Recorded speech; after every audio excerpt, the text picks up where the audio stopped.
Endosulfan സമരസമിതിയുമായി സർക്കാർ ചർച്ച ആരംഭിച്ചു. മുഖ്യമന്ത്രിയുടെ പ്രൈവറ്റ് സെക്രട്ടറി എം വി ജയരാജനുമായാണ് സമരസമിതി ചർച്ച നടത്തുന്നത്. വിവരങ്ങളുമായി ദിനകർ ചേരുകയാണ്. ദിനകർ, ചർച്ച ഇപ്പോഴും പുരോഗമിക്കുകയാണോ? എന്തൊക്കെയാണ് സമരസമിതിയുടെ ആവശ്യങ്ങൾ? വിശദാംശങ്ങൾ എന്താണ്? രേഷ്മ, എൻഡോസൾഫാൻ ദുരിതബാധിതരുടെ പ്രതിനിധികളുമായുള്ള ചർച്ച 1 മണിക്കൂറായി തുടരുകയാണ്. അല്പസമയത്തിനകം ചർച്ച അവസാനിക്കുമെന്നാണ് കരുതുന്നത്.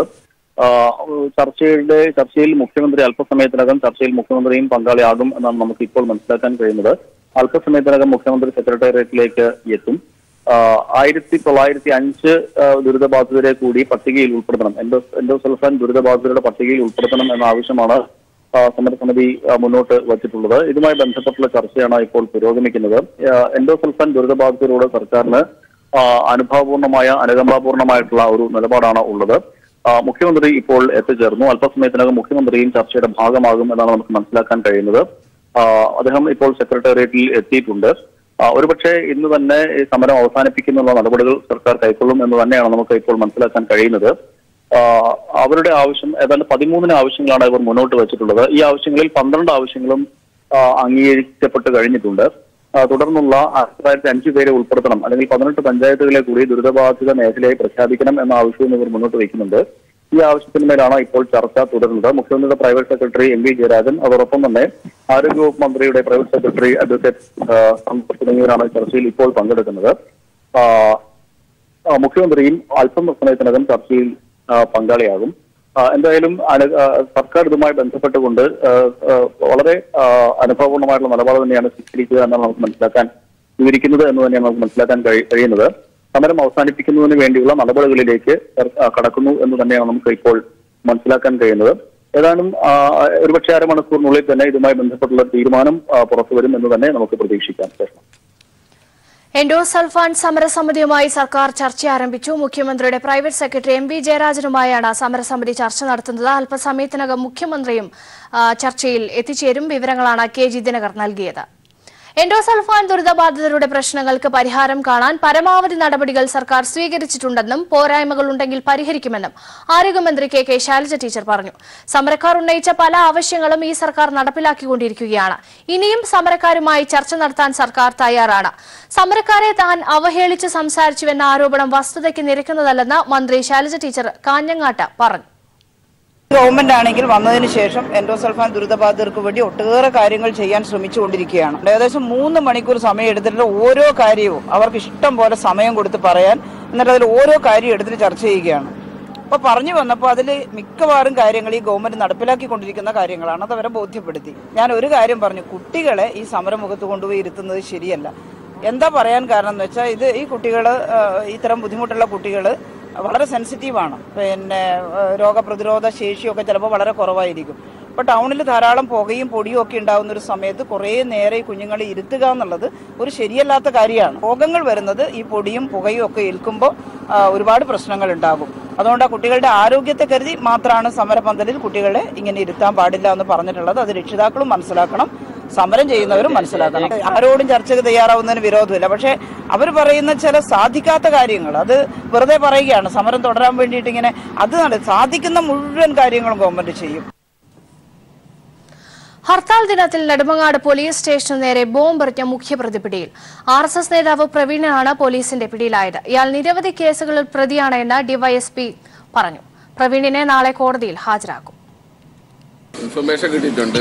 ഇവിടുന്ന് ദൂരസ്ഥലത്തേക്കുണ്ട്, ഇപ്പോൾ നോർത്ത് ഇന്ത്യൻ ഭാഗത്തേക്ക് പോകാനുള്ള ഒരു തയ്യാറെടുപ്പിലാണ്. അങ്ങനെ തമ്പാനൂർ റെയിൽവേ സ്റ്റേഷനിൽ ഇന്ന് കാലത്ത് എത്തുമെന്ന് പറഞ്ഞു. കാലത്ത് ഞങ്ങളുടെ നിർത്തിയിൽ ആളവിടെ സർവൈലൻസ് ഉണ്ടായിരുന്നു. ഒരു 9:45 നമ്മുടെ പോലീസ് പാർട്ടി അവിടെ എത്തിയിട്ടുണ്ട്. 10:10 ആയപ്പോഴേക്കും രണ്ടുപേരും അവിടെ എത്തി. രണ്ടുപേരെ അറസ്റ്റ് ചെയ്യുകയാണ് ചെയ്തത്. ഇനി എന്താണ് നടപടി? ഈ നടപടി അവരെ ചോദ്യം ചെയ്തുകൊണ്ടിരിക്കുകയാണ്. എന്തായാലും ഈ കേസിൽ അവൻ ഐഡന്റിഫൈഡ് ആണ്. ഇനി മറ്റുള്ള സ്റ്റേഷൻ ലിമിറ്റിൽ ഇവൻ 2017 ജൂൺ മുതൽ ഈ ഭാഗങ്ങൾ കേന്ദ്രീകരിച്ച് ഇതിൻ്റെ ഭാര ഉയർത്തും, ഈ പറയുന്ന പാർട്ടി ഭാര കേന്ദ്രീകരിച്ച് പ്രവർത്തനം നടത്തിക്കൊണ്ടിരിക്കുകയാണ്. പല ഇതുമായി ബന്ധപ്പെട്ട് നെടുമങ്ങാട് സബ് ഡിവിഷൻ്റെ നിലയിലുള്ള 2017 ജൂൺ മുതൽ ഈ കക്ഷി ഇവിടെ ഇതിന്റെ സംഘജില്ല എന്ന് പറയുന്നത്. നിലവിൽ അന്വേഷണം ചെയ്ത് അതിനകത്ത് ഇവൻ നൂറിനാട് കേസിൽ പ്രതിയാണെന്ന് അറിഞ്ഞിട്ടുണ്ട്. അടൂരിലൊരു കേസിൽ പ്രതിയാണ്. ആലപ്പുഴ മല്ലപ്പള്ളിയിൽ ഇവൻ കേന്ദ്രീകരിച്ച് വളരെയധികം കാലം പ്രവർത്തിച്ചിട്ടുണ്ട്. പക്ഷേ ഈ നൂറിനാട് എന്ന് പറയുന്നതിനേക്കാൾ കൂടുതലും പല മേഖലയിൽ അത് പൊളുന്നുള്ള നിർദ്ദേശപ്രകാരമായിരിക്കും. അങ്ങനെ കേന്ദ്രത്തിൽ നല്ല രീതിയിൽ പ്രവർത്തിച്ചു വരികയാണ്. ഇന്നത്തെ പ്രധാന കേസുകൾ വേറെ കേസുകൾ അവർ പല കേസുകളിലുണ്ട്. ഇവനെ ഇവിടെ ചോദ്യം ചെയ്തുകൊണ്ടിരിക്കുകയാണ്. ഇവനെ ചോദ്യം ചെയ്തതിൽ ഇവനിവിടെ എല്ലാവിധ സംരക്ഷണവും നൽകി അവനെ ഇവിടെ നിന്ന് ഈ കേസ് കഴിഞ്ഞിട്ട് സഹായിക്കാൻ പറ്റുക. അതിൽ കുറച്ചുപേരെയാണ് ഇപ്പോൾ റിമാൻഡിൽ കിടക്കുന്ന പലരും ഇവനെ രക്ഷപ്പെടുവാനുള്ള സഹായം കൊടുത്തവരാണ്. നിലവിൽ ഇവിടെ തന്നെ ഈ ഭാഗങ്ങളിലുണ്ടായിരുന്നു. പക്ഷേ ഇത് കഴിഞ്ഞ ശേഷം അവന് വ്യത്യാസം ചോദിച്ചുകൊണ്ടിരിക്കുകയാണ് മാത്രമാണ് ചെയ്യുന്നത്. നൂറിനാടൊക്കെ പോയി പിന്നെ തിരിച്ചു വന്നു ഈ ഭാഗങ്ങളിൽ തന്നെ ഉണ്ടായിരുന്നു. ചില സ്ഥലങ്ങളിൽ അവന് സംരക്ഷണം കൊടുത്തിട്ടുണ്ട്. വീടുകളിലും അതിലൊന്ന് രണ്ട് പേര് ഇപ്പം ജയിലിൽ കിടപ്പുണ്ട്. അത് നമ്മൾ ഓൾറെഡി നേരത്തെ ഐഡന്റിഫൈ ചെയ്തതാണ്. ഈ വാർത്തയുടെ വിശദാംശങ്ങളുമായി റിനു ശ്രീധർ ചേരുകയാണ്. റിനു, നിരവധി ക്രിമിനൽ കേസുകളിൽ പ്രതിയാണ് പ്രവീൺ എന്നും ഡിവൈഎസ്പി പറഞ്ഞു. ഒപ്പം പ്രവീണിനെ നാളെ കോടതിയിൽ ഹാജരാക്കുന്നു. അതേസമയം പ്രവീണിനൊപ്പം നെടുമങ്ങാട് സ്വദേശി ശ്രീജിത്തും പിടിയിലായിട്ടുണ്ട്. ഈ വാർത്തയുടെ വിശദാംശങ്ങൾ എന്താണ്?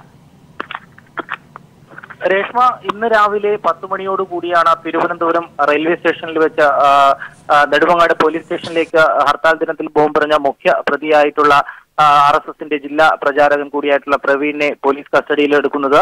നെടുമങ്ങാട് സ്വദേശിയായ ശ്രീജിത്തും ഇയാളോടൊപ്പം പിടിയിലായി എന്നുള്ളതാണ്.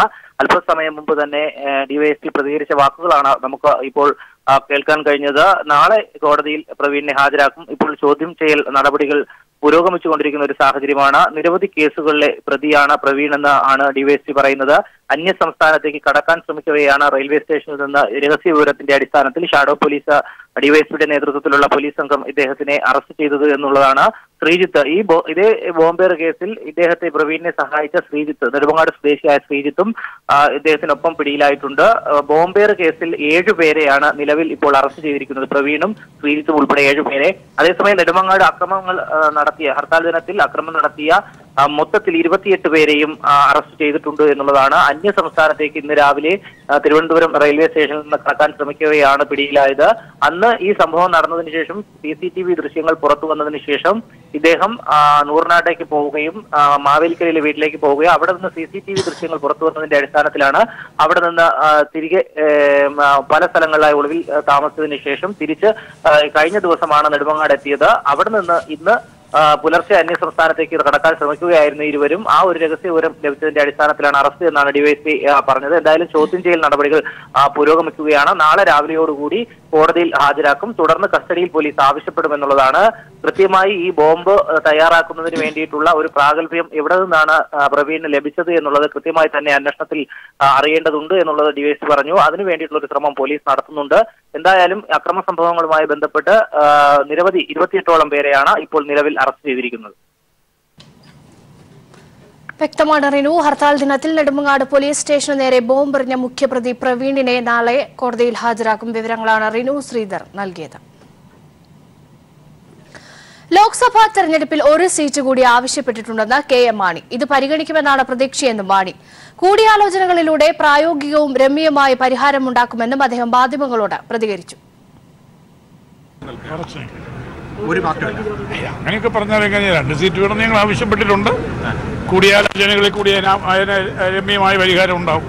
വിട്ടുവീഴ്ച എന്തായാലും ഉണ്ടാവും. എന്തിനാ അങ്ങനെയൊക്കെ ചോദിക്കേണ്ട കാര്യങ്ങളില്ല. മുസ്ലിം ലീഗ് ഇപ്പൊ കൂടുതൽ സീറ്റ് ചോദിച്ചിട്ടുണ്ട്. അവരായിട്ട് KPCC അധ്യക്ഷൻ ചർച്ചയും നടത്തി. അതിനെപ്പറ്റി കൂടുതൽ പറയേണ്ട കാര്യമില്ല. ഞങ്ങൾ 1 സീറ്റ് കൂടെ ചോദിച്ചിട്ടുണ്ട്. അങ്ങനെ എല്ലാ പാർട്ടികളും അവരുടേതായ ഡിമാൻഡുകൾ മുന്നോട്ട് വയ്ക്കും. എല്ലാം കൂടി അവസാനം ഞങ്ങൾ എല്ലാവരും കൂടെ കൂടിയാലോചിച്ച് പ്രായോഗികവും രമ്യവുമായ തീരുമാനമെടുക്കും. എനിക്കതിനെപ്പറ്റി ഒന്നും പറയാനില്ല. ഓരോ പാർട്ടികൾക്കുള്ള അവകാശങ്ങളാണ് സീറ്റുകൾ ചോദിക്കുക, മത്സരിക്കുക. കൂടുതലും ഇതിനെപ്പറ്റി ചോദ്യത്തിന് ഉത്തരങ്ങളില്ല. കേരള കോൺഗ്രസ് 1 സീറ്റും കൂടി ചോദിച്ചിട്ടുണ്ട്. അതിനുവേണ്ടി ഞങ്ങൾ നിലകൊള്ളുന്നു.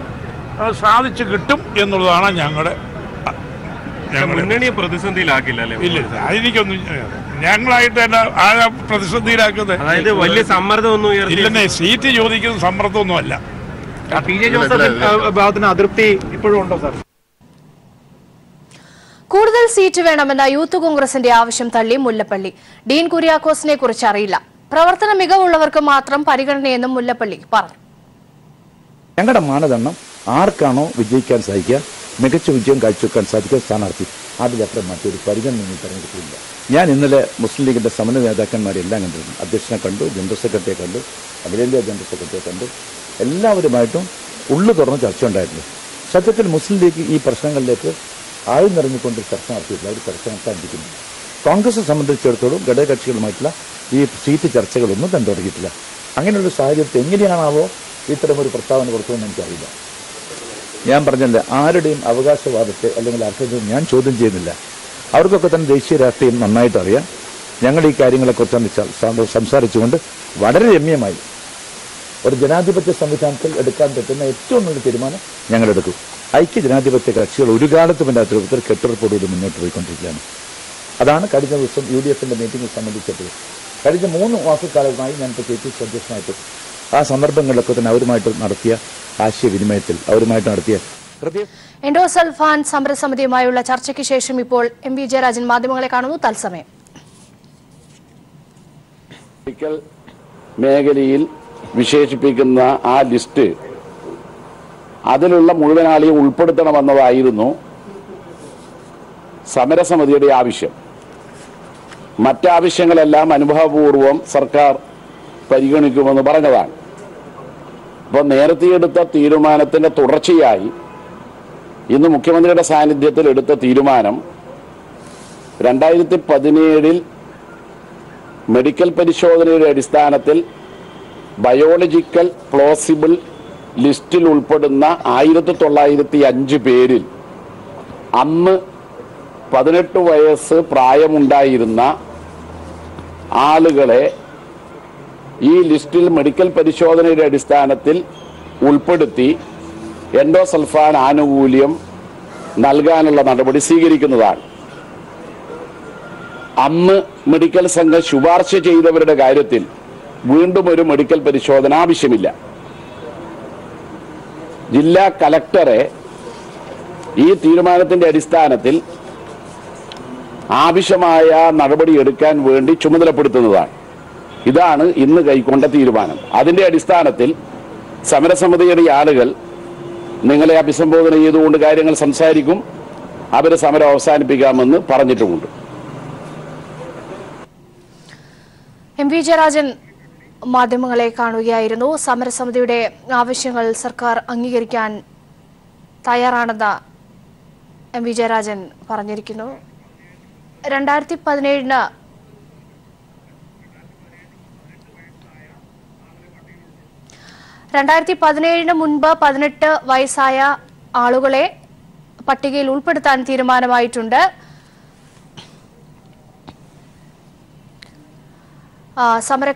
സമരം അവസാനിപ്പിച്ചതായി അല്പസമയത്തിനകം പ്രഖ്യാപിക്കുമെന്നുകൂടി MV ജയരാജൻ പറഞ്ഞിരിക്കുന്നു. 2017 മുൻപ് 18 വയസ്സ് പൂർത്തിയായ ദുരിതബാധിതരെ പട്ടികയിൽ ഉൾപ്പെടുത്തുമെന്നാണ് MV ജയരാജൻ പറഞ്ഞത്. അല്പസമയം മുമ്പ് ആരോഗ്യമന്ത്രിയും ഒരു പ്രസ്താവന പറഞ്ഞിരുന്നു. സാധ്യമായതെല്ലാം എൻഡോസൾഫാൻ ദുരിതബാധിതരുടെ കാര്യങ്ങളിൽ പ്രശ്നങ്ങളിൽ ചെയ്തിട്ടുണ്ട്. ഇനി എന്തെങ്കിലും പോരായ്മകൾ ഉണ്ടെങ്കിൽ പരിഹരിക്കുമെന്നും ആരോഗ്യമന്ത്രി KK ശൈലജ ടീച്ചർ വ്യക്തമാക്കിയിരുന്നു. അല്പസമയം മുൻപാണ് മുഖ്യമന്ത്രിയുടെ ഓഫീസിൽ മുഖ്യമന്ത്രിയുടെ പ്രൈവറ്റ് സെക്രട്ടറിയുമായി നടത്തിയ ചർച്ച നടന്നത്. വിവരങ്ങളുമായി ഇപ്പോൾ KG ദിനകർ ചേരുകയാണ്. ദിനകർ, ചർച്ച പൂർത്തിയായിരിക്കുന്നു. സമരം അവസാനിപ്പിക്കാൻ സന്നദ്ധത അറിയിച്ചതായി സമരസമിതി വ്യക്തമാക്കിയെന്ന് MV ജയരാജൻ പറഞ്ഞു. മറ്റെന്തൊക്കെ കാര്യങ്ങളാണ് അദ്ദേഹം പറഞ്ഞത്? രേഷ്മ, സമരം അവസാനിപ്പിക്കുന്നത് സമരപന്തലിൽ വെച്ചായിരിക്കും പ്രഖ്യാപനം നടത്തുക എന്നാണ് ഇപ്പോൾ സമരസമിതി നേതാക്കൾ പറയുന്നത്. മുഖ്യമന്ത്രിയുമായി നടത്തിയ ചർച്ചയിലാണ് ഇപ്പോൾ സമരവുമായി ബന്ധപ്പെട്ട കാര്യങ്ങൾക്ക് ഒരു പരിഹാരം കണ്ടിരിക്കുന്നത്. 2017 18 വയസ്സ് പൂർത്തിയായ പരിശോധനയിൽ രോഗമുണ്ട് അല്ലെങ്കിൽ എൻഡോസൾഫാൻ ദുരിതബാധിതരാണെന്ന് കണ്ടെത്തിയ 1905 പേരെ പട്ടികയിൽ ഉൾപ്പെടുത്താനാണ് ഇപ്പോൾ തീരുമാനം കൈക്കൊണ്ടിട്ടുള്ളത്. അത് ആയിരുന്നു അവരുടെ പ്രധാനപ്പെട്ട ആവശ്യവും. ആ ആവശ്യം സർക്കാർ അംഗീകരിച്ചിരിക്കുകയാണ്. 1905 പേര്, അതായത് 2017 18 വയസ്സ് പൂർത്തിയാവുകയും അന്ന് നടത്തിയ പരിശോധനയിൽ ഇവർ ദുരിതബാധിതരാണെന്ന് കണ്ടെത്തുകയും ചെയ്തിട്ടുള്ള ആളുകളെയാണ് പട്ടികയിൽ ഉൾപ്പെടുത്തുക. അവരുടെ ആവശ്യങ്ങൾ എല്ലാം അംഗീകരിച്ചിരിക്കുന്നു. ഇതിന്റെ അടിസ്ഥാനത്തിൽ സമരസമിതി നേതാക്കൾ ഇപ്പോൾ പുറത്തേക്ക് പോവുകയാണ്. അവർ സമര പന്തലിലെത്തിയ ശേഷമായിരിക്കും സമരം അവസാനിപ്പിക്കുന്നത് സംബന്ധിച്ചുള്ള പ്രഖ്യാപനം നടത്തുക എന്നാണ് നമുക്ക് ഇപ്പോൾ മനസ്സിലാക്കാൻ കഴിയുന്നത്. മുഖ്യമന്ത്രിയും ചർച്ചയിൽ പങ്കെടുത്തിരുന്നു. മുഖ്യമന്ത്രി ഇവർക്ക് ഉറപ്പ് നൽകുകയുണ്ടായി. ദുരിതബാധിതരെ പൂർണ്ണമായും സർക്കാർ അല്ലെങ്കിൽ ദുരിതബാധിതരുടെ പ്രശ്നങ്ങൾ പരിഹരിക്കുന്നുള്ള എല്ലാ നടപടികളും സർക്കാർ കൈക്കൊള്ളും എന്ന് അദ്ദേഹം ഉറപ്പ് നൽകുകയുണ്ടായിട്ടുണ്ട്. ഞാൻ നേരത്തെ സൂചിപ്പിച്ചതുപോലെ മുഖ്യമന്ത്രിയുടെ പ്രൈവറ്റ് സെക്രട്ടറി MP ജയരാജൻ തന്നെ ഇക്കാര്യം വിശദീകരിക്കുകയുണ്ടായി. 2017 18 വയസ്സ് പൂർത്തിയായിട്ടുള്ള അതോടൊപ്പം പരിശോധനയിൽ എൻഡോസൾഫാൻ ദുരിതബാധിതരാണ് എന്ന് കണ്ടെത്തിയിട്ടുള്ള 1005 പേരെയാണ് പട്ടികയിൽ ഉൾപ്പെടുത്താനുള്ള തീരുമാനം ഇപ്പോൾ കൈക്കൊണ്ടിരിക്കുന്നത്. അതുതന്നെയായിരുന്നു അവരുടെ ആവശ്യവും. സർക്കാർ എൻഡോസൾഫാൻ ദുരിതബാധിതർക്കൊപ്പം തന്നെയാണ് എന്ന് ഒരിക്കൽ കൂടി വ്യക്തമാവുകയാണ്. സ്വാഭാവികമായും ഇത്തരം കാര്യങ്ങളൊക്കെയും സർക്കാർ പരിശോധിച്ചു വരികയായിരുന്നു. അത് ചില രാഷ്ട്രീയ താല്പര്യങ്ങളിൽ മുൻനിർത്തിക്കൊണ്ട് പലരും അതിനെ മുതലെടുക്കാനുള്ള ശ്രമങ്ങൾ നടത്തിയിരുന്നു. അതൊക്കെ അസ്ഥാനത്താണ് എന്ന് വ്യക്തമാക്കുന്ന രീതിയിലാണ് ഇപ്പോൾ, അല്ലെങ്കിൽ സർക്കാരിന്റെ നിലപാട് എപ്പോഴും എൻഡോസൾഫാൻ ദുരിതബാധിതർക്കൊപ്പം തന്നെയാണ് എന്ന് വ്യക്തമാക്കുന്ന ഒരു കാര്യം കൂടിയാണ് ഇപ്പോൾ സർക്കാരിന്റെ തീരുമാനത്തിലൂടെ പുറത്ത് വന്നിരിക്കുന്നത്. അല്പസമയത്തിനകം സമരം അവസാനിപ്പിക്കാനുള്ള തീരുമാനം ഉണ്ടാകും എന്നാണ് നമുക്ക് മനസ്സിലാക്കാൻ കഴിയുന്നത്. അതുതന്നെയാണ് അവർ വ്യക്തമാക്കുന്നതും. എന്തായാലും 1905 പേർക്ക് എൻഡോസൾഫാൻ ദുരിതബാധിതരുടെ പട്ടികയിൽ അവരെ കൂടി ഉൾപ്പെടുത്തണം എന്നുള്ളതായിരുന്നു അവരുടെ ആവശ്യം. അത് സർക്കാർ അംഗീകരിച്ചിരിക്കുന്നു. അതിന്റെ അടിസ്ഥാനത്തിൽ അവർ സമരം ഉടൻ തന്നെ അവസാനിപ്പിക്കും എന്നാണ് നമുക്ക് മനസ്സിലാക്കാൻ കഴിയുന്നത്. സമര വേദിയിലേക്ക് ഇപ്പോൾ സമര നേതാക്കൾ പോവുകയാണ്. അതിനുശേഷം അവിടെ എത്തി സമരം അവസാനിച്ചതായി പ്രഖ്യാപിക്കും എന്നാണ് നമുക്ക് മനസ്സിലാക്കാൻ കഴിയുന്നത്. സമരസമിതിയുടെ എല്ലാ ആവശ്യങ്ങളും, എൻഡോസൾഫാൻ ദുരിതബാധിതരുടെ ആവശ്യങ്ങൾ ഒക്കെ സർക്കാർ അംഗീകരിച്ചിരിക്കുന്നു എന്നുള്ള വളരെ ശുഭകരമായ ഒരു വാർത്തയാണ് നമുക്ക് ഇപ്പോൾ നൽകാൻ കഴിയുന്നത്. ദിനകർ, വളരെ അനുഭാവപൂർവ്വമാണ് മുഖ്യമന്ത്രിയുടെ ഓഫീസും അദ്ദേഹവും എല്ലാം ഈ പ്രശ്നത്തിൽ ഇടപെട്ടത്. വളരെ അനുഭാവപൂർവ്വം അവർ പറഞ്ഞ കാര്യങ്ങൾ, അവരുന്നയിച്ച ആവശ്യങ്ങൾ എല്ലാം തന്നെ മുഖ്യമന്ത്രി കേട്ടു. അതിന് പരിഹാരമായിരിക്കുകയാണല്ലോ. തീർച്ചയായും രേഷ്മ, അതുതന്നെയാണ് ഇപ്പോൾ നമുക്ക് റിപ്പോർട്ട് ചെയ്യാൻ കഴിയുന്നത്. 1905 പേരെ, അതായത് 18 ജില്ലയിൽ ഉൾപ്പെട്ട 1905 പേരെ, 18 പഞ്ചായത്തിൽ ഉൾപ്പെട്ട 1905 പേരെ കൂടി എൻഡോസൾഫാൻ ദുരിതബാധിതരുടെ പട്ടികയിൽ ഉൾപ്പെടുത്തണം. അവർക്ക് അർഹമായ പ്രാതിനിധ്യം അല്ലെങ്കിൽ അവർക്ക് അർഹമായ ആനുകൂല്യങ്ങൾ നൽകണം എന്നതായിരുന്നു അവരുടെ ആവശ്യം. ആ ആവശ്യം സർക്കാർ കഴിഞ്ഞ ദിവസങ്ങളിൽ തന്നെ പരിശോധിച്ചു വരികയുമായിരുന്നു. എന്നാൽ ചില സാങ്കേതികമായ പ്രശ്നങ്ങൾ മൂലമാണ് അതുമായി ബന്ധപ്പെട്ടുള്ള അന്തിമ തീരുമാനം കൈക്കൊള്ളുന്നതിൽ അല്പം താമസം വന്നത്. എന്നാൽ അതിനെ മറ്റു തലങ്ങളിലേക്ക് രീതിയിൽ വ്യാഖ്യാനിക്കുന്ന രീതിയിലേക്കാണ് പിന്നീട് കാര്യങ്ങൾ പോയത്. എന്നാൽ ഇന്ന് മുഖ്യമന്ത്രി നേരിട്ട് തന്നെ ചർച്ചകൾക്ക് നേതൃത്വം നൽകുകയും ദുരിതബാധിതരുടെ പ്രശ്നങ്ങൾക്ക് അല്ലെങ്കിൽ ദുരിതബാധിതരുടെ വിഷയം അടിയന്തരമായി പരിഗണിക്കുകയും അതിന് പരിഹാരം കാണാനുള്ള ശ്രമം അല്ലെങ്കിൽ പരിഹാരം കാണുകയും ചെയ്തിരിക്കുന്നു എന്നാണ് നമുക്ക് ഇപ്പോൾ പറയാൻ കഴിയുക. സ്വാഭാവികമായും അത് തന്നെയാണ് ഇപ്പോൾ മുഖ്യമന്ത്രി നേരിട്ട് പങ്കെടുത്ത ചർച്ചയിലൂടെ ഇപ്പോൾ ഉണ്ടായിരിക്കുന്നത്. അത് സ്വാഭാവികമായും സർക്കാരിനെ സംബന്ധിച്ചിടത്തോളം നല്ലൊരു തീരുമാനം തന്നെയാണ് കൈക്കൊണ്ടിരിക്കുന്നത്. എൻഡോസൾഫാൻ ദുരിതബാധിതർക്ക് വലിയ ആശ്വാസം നൽകുന്ന ഒരു തീരുമാനം അവർ മുഖ്യമന്ത്രിയുടെ നേതൃത്വത്തിൽ കൈക്കൊണ്ടിരിക്കുന്നു. അവർ ഉന്നയിച്ച ആവശ്യങ്ങളൊക്കെയും അംഗീകരിച്ചുകൊണ്ട് സർക്കാരിന്റെ ജനകീയ മുഖം ഒന്നുകൂടി വ്യക്തമാകുന്നു. അതിനൊപ്പം നമുക്ക് ചൂണ്ടിക്കാട്ടാൻ കഴിയുന്ന മറ്റൊരു കാര്യം, സംസ്ഥാന ബജറ്റിൽ തന്നെ 20 കോടി രൂപ എൻഡോസൾഫാൻ ദുരിതബാധിതർക്ക് നീക്കിവെക്കാനും സർക്കാർ നേരത്തെ തീരുമാനം കൈക്കൊണ്ടിരുന്നു. അതും എൻഡോസൾഫാൻ ദുരിതബാധിതരോടുള്ള സർക്കാരിന്റെ കൃത്യമായ നിലപാടാണ് അതിലൂടെയും വ്യക്തമായത്. ഇപ്പോൾ അവർ ഉന്നയിച്ച ആവശ്യങ്ങൾ 13 ആവശ്യങ്ങളാണ് അവർ ഉന്നയിച്ചിരുന്നത്. അതിൽ 12 ആവശ്യങ്ങൾ നേരത്തെ തന്നെ സർക്കാർ അംഗീകരിച്ചിരുന്നു. ഏറ്റവും ഒടുവിലായി 1905 പേരെ 2017 പരിശോധന പൂർത്തിയാക്കിയിട്ടുള്ള 1905 പേരെ ഉൾപ്പെടുത്തണം എന്ന ആവശ്യമായിരുന്നു ഏറ്റവും ഒടുവിലുണ്ടായിരുന്നത്. ആ വിഷയം സാങ്കേതികമായ ചില കാരണങ്ങൾ കൊണ്ട് ആണ് അതിൽ അന്തിമമായ തീരുമാനം എടുക്കാൻ അല്പം വൈകിയത്. എന്നാൽ ആ കാര്യത്തിലും സർക്കാർ തീരുമാനം കൈക്കൊണ്ടിരിക്കുന്നു. അവരെ കൂടി പട്ടികയിൽ ഉൾപ്പെടുത്തുന്നതിന് വേണ്ടി തീരുമാനം കൈക്കൊണ്ടിരിക്കുന്നു.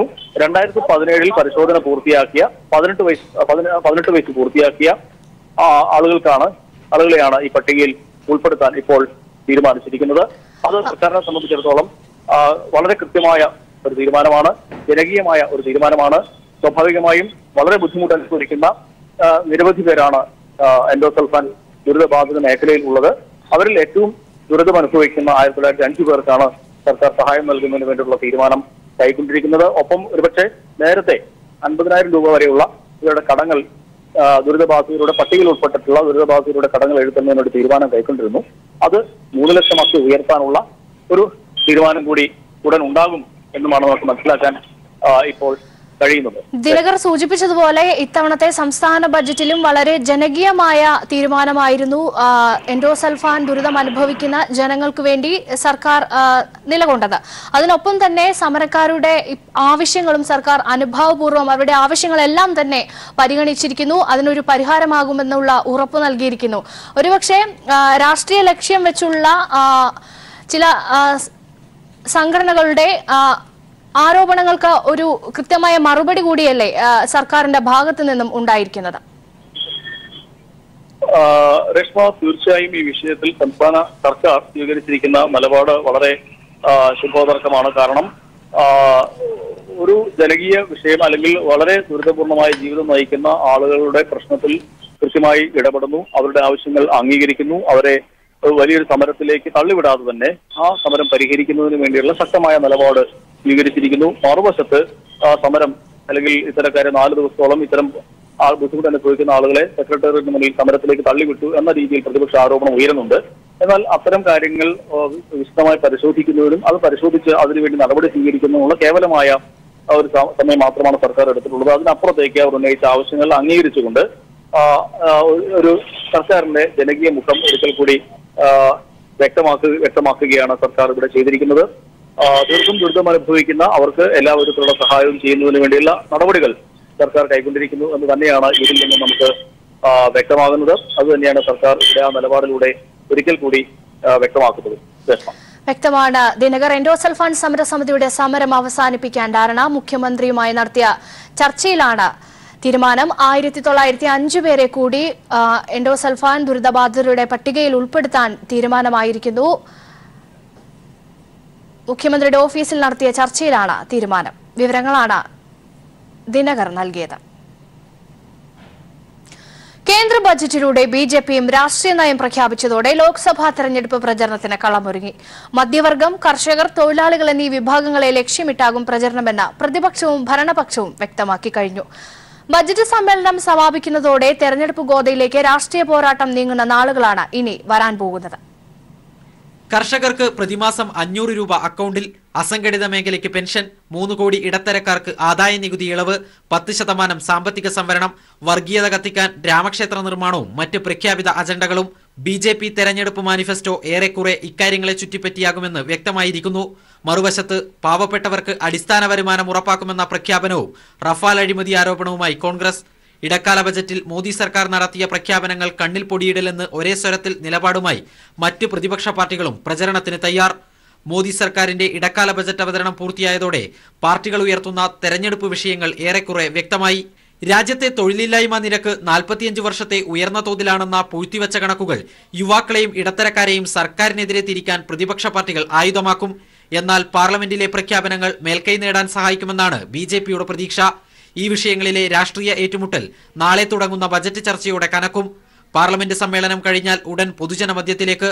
പ്രചരണ വാഗ്ദാന വിഷയങ്ങൾ തെളിഞ്ഞതോടെ ഇനി സ്ഥാനാർത്ഥി സഖ്യ ചർച്ചകളിലെ സസ്പെൻസുകളും തെരഞ്ഞെടുപ്പ് ഗോതയെ ചൂടുപിടിപ്പിക്കും. Sarath K Sasi, news bureau, Delhi.